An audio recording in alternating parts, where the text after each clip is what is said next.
Today, I'd like to share with you some of my most favorite travel products and gear. Hi guys, welcome back to my channel. Thank you so much for being here.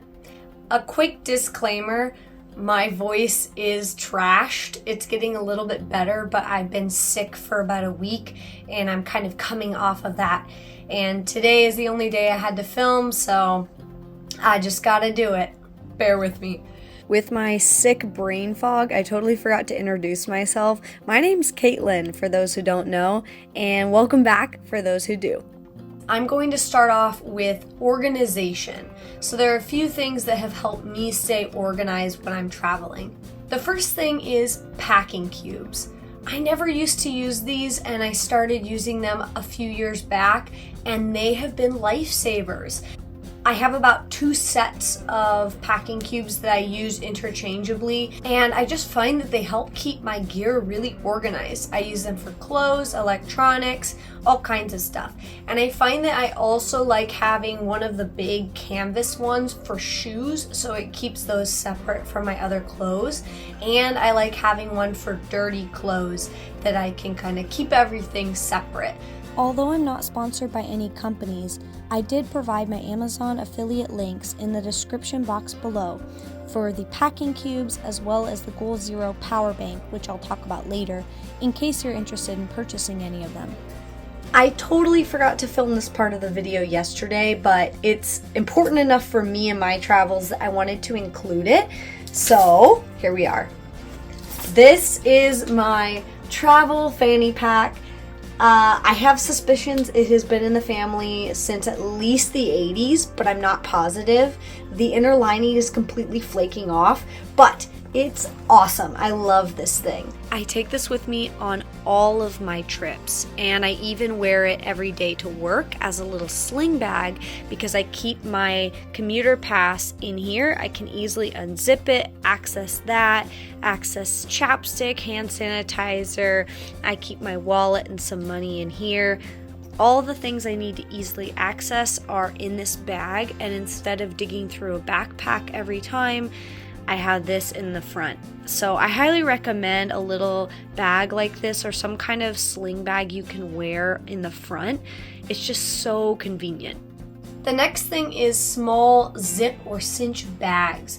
Now, these are just random and you could use any kind of bag item for this, but I've really found that little small bags help keep my small items organized, especially electronics, toiletries, hair ties, cords, snacks, whatever. A bunch of like the small stuff that you travel with that gets everywhere and into little pockets and at the bottom of your suitcase.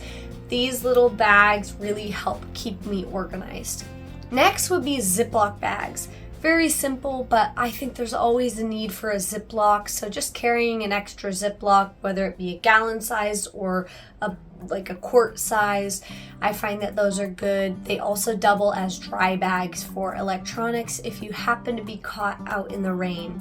The next category would be electronics. Some really important things to have that have helped me on my travels would be number 1, a power bank. Power banks are always a good idea, especially when you're in an unfamiliar place and especially abroad. An extra power bank is just really good to have when you're out and about and you might be using your phone a lot more for maps and photos, so the battery's going to drain faster. And having an extra insurance policy of power when you don't know where you can go to charge your phone is really good, and it's good for safety. It's not just a convenience for me. One I'm currently using that I really like is Goal Zero.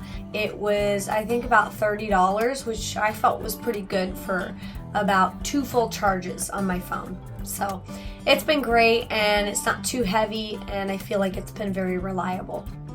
Next would be earbuds. Not a necessity, but I've really found earbuds to be nice travel companions, especially since the ones I have, which are Beats earbuds, really drown out a lot of noise, but not too much noise to where I feel unsafe. But they double for me as earplugs at night, especially if I'm in a hostel or somewhere noisy. I can turn on some music or a YouTube video or something like that and fall asleep with them in my ears.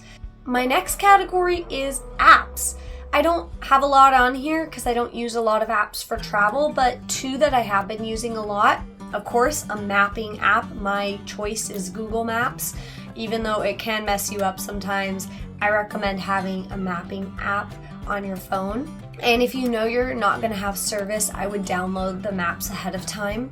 My second app is Agoda. I'm not sponsored or anything, but I started using Agoda about 5 months ago to book my first ever solo trip to Odawara.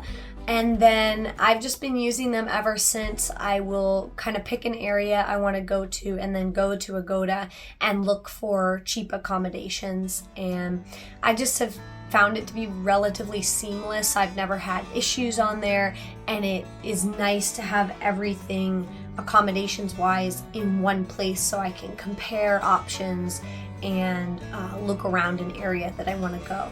So that's been a helpful app. And if you have any tips yourself on different apps that you use when you're traveling, I'd love to hear about them. Like I said, I don't have a lot that I depend on, but it's always fun to find new helpful apps. The next category is toiletries. One staple toiletry that I like to have on trips is some kind of dry shampoo, and often I'm trying to save weight and make things compact. And I found that baby powder works wonderfully as a dry shampoo. It can also be put in your shoes to help with odor, that kind of stuff. It's just very multi-purpose. It helps with chafing, anything like that. I actually learned that tip many years ago from a thru hiker on YouTube named Dixie. The channel is Homemade Wanderlust. She's done a lot of thru hikes, and I remember her way back mentioning baby powder as dry shampoo when she's backpacking, and ever since then I brought it on backpacking trips, I brought it on travel trips, whatever, and it's been great. The next one would be chapstick. I always love to have chapstick. I feel like when I don't have it, my lips know it and they're like, we're dry. And so I always like to carry an extra chapstick with me that has some SPF in it, especially if you're going to be out and about for long hours in changing conditions. It's just nice to have and protect your little lips from getting chapped. Kind of along those lines of protecting yourself, sunscreen. I always recommend having sunscreen. I mean, you can tell I don't have a lot of natural protection, but I say everyone should have sunscreen because, like I said, if you're going to be out in changing conditions and exposed to the sun for an unknown amount of hours in the day, you could burn to a crisp, and that's no fun. So, sunscreen. My next category is outdoor gear. When I'm going on hikes, I do like to have my trekking poles. It kind of depends on the type of hike I'm going on because I do carry my big, heavy DSLR camera. And so having two trekking poles and then my camera and trying to shoot with it is pretty awkward. And so sometimes I won't bring trekking poles, but honestly, if there's a lot of up and down, they are so nice. And especially on the downhill, if you're carrying a lot of weight, even if you're not, they take a lot of weight off your knees. So if you have knee issues like I do, I would highly recommend trekking poles. My next category is clothing. So in this category, I have number one, a packable rain jacket. I have two that I kind of alternate bringing. I got one here in Japan that packs into a pocket, and it's a longer, lightweight raincoat, and I really like that one. Although if I want some heavier duty protection from the rain, I have a Gore-Tex rain jacket that I got at REI, and I'll bring that and my rain pants. So some sort of rain protection if you think there's any chance you could get caught in the rain.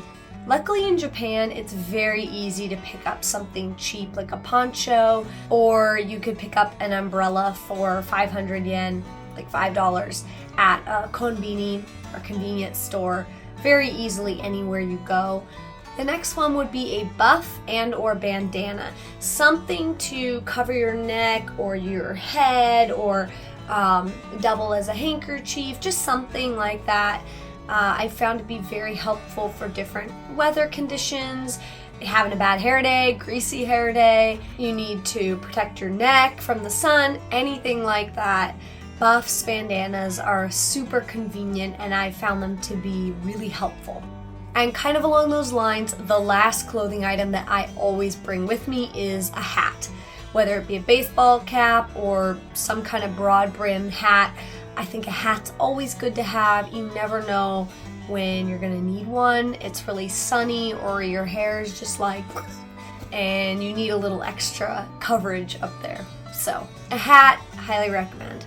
My last category is just miscellaneous, and the first item in this category is, of course, snacks. I always like to have some snacks because when you're traveling, things can happen, plans get changed or delayed or sped up or whatever, and you can end up without food for a long time. And if you're anything like me, you get grumpy, you get woozy, you get sick of the whole thing. So having yourself a breakfast bar, some trail mix, something like that is just a good idea. And the next thing is hand sanitizer. I always love having a little container of hand sanitizer with me wherever I go because, say I'm out and about, can't wash my hands, but I need to eat a snack. I've been touching trains and ticket machines, and then you want to eat something. You can't wash your hands, so hand sanitizer for me is a staple travel item. And the last thing, again, if you know me and you've seen some of my other videos on sun protection, it would be sunglasses. So I have little weak blue eyes with no melanin in them, and they get fried even on cloudy days, and so sunglasses are a must for me. I hope you enjoyed this. I hope it was helpful for you, and even if your essentials are different or you think some of the things I have on this list are absolutely not essential or I missed something that is absolutely essential, leave it down in the comments. I always want to learn more and learn what other people are doing and maybe add to my list or scratch some things off of it. But I hope it was just inspiring for you to kind of get some ideas, hear what other people are doing, and it inspires you to get out there and do stuff yourself. If you like this sort of content and you want more of it, join the family, subscribe, like this video. It really does help me grow my channel. It's a little baby channel right now, but maybe someday it'll get bigger and I'll be able to create more content. So yeah, like and subscribe, join me. I'm currently putting out videos every other Friday at 9 a.m. Pacific Standard Time. All right, see you out there.